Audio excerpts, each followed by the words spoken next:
Right, and welcome back. And right, we're now going to demonstrate this beautiful little step-down module, and we're stepping down a battery, a two-cell lithium-ion, which is about 8 volts, 7.4 volts. Okay, and we can basically step it down to any kind of voltage, right way down to 800 millivolts, which is 0.8 volts. Okay, and also we can see exactly how much ampage we're consuming as well. This is very accurate indeed. It can read all the way down to 30 milliamps. Okay, and anything kind of below that, say 20 milliamps, it will actually appear, because it'll be actually on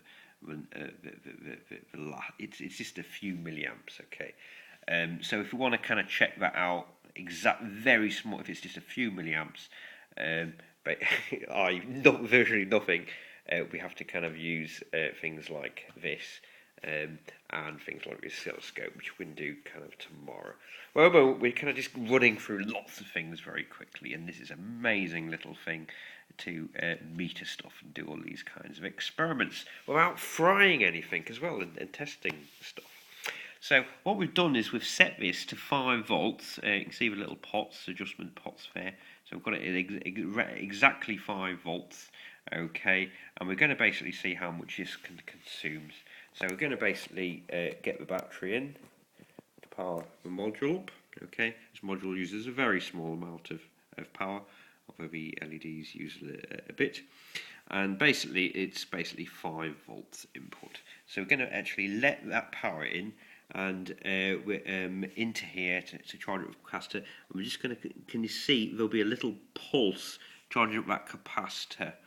Okay, if we go now, okay, did you see that? It was like 1 second at 1.36 amps, okay, at a fraction of a second, okay, 1.36, but a fraction of a second, and now it's powering it. Okay, so that is actually full now, and this is actually, the LED is what this is consuming at the moment. Right, so it's basically 5 volts, okay, at 0.00 amps. So obviously it's under 30 milliamps. It's kind of 20 milliamps and under. Okay, so to read that very small amount of wattage, it's below what this can kind of read. So we're using hardly anything to get a great light from this. So this is absolutely brilliant. So what we're going to do now is we're going to disconnect the power source in the module from here, so it goes straight on. So it's on the capacitor. Okay, so now it's running purely off the capacitor, and basically you can see that 1 joule of energy. Sorry, it's not 1 joule at 5 volts.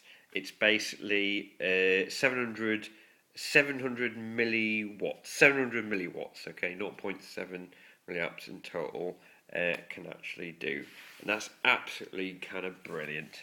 And this is just the start. Oh, and the reason why we've got this on 5 volts, okay, is for a very specific reason. Okay, and it's because what we want to do is we want to use a TEG element to recharge the capacitor. So this is a very small capacitor. This is not the supercapacitors, which I'll be demonstrating in a bit. Okay, what we want is to use one of these TEG elements. These are new TEG elements, and I've got absolutely tons of them. Okay, pile of them. Okay, to make some nice, pretty beefy thermoelectric generators. Okay, generating tiny bits of power. But anyway, that's for another time. So I'm just going to move on to this next. Okay,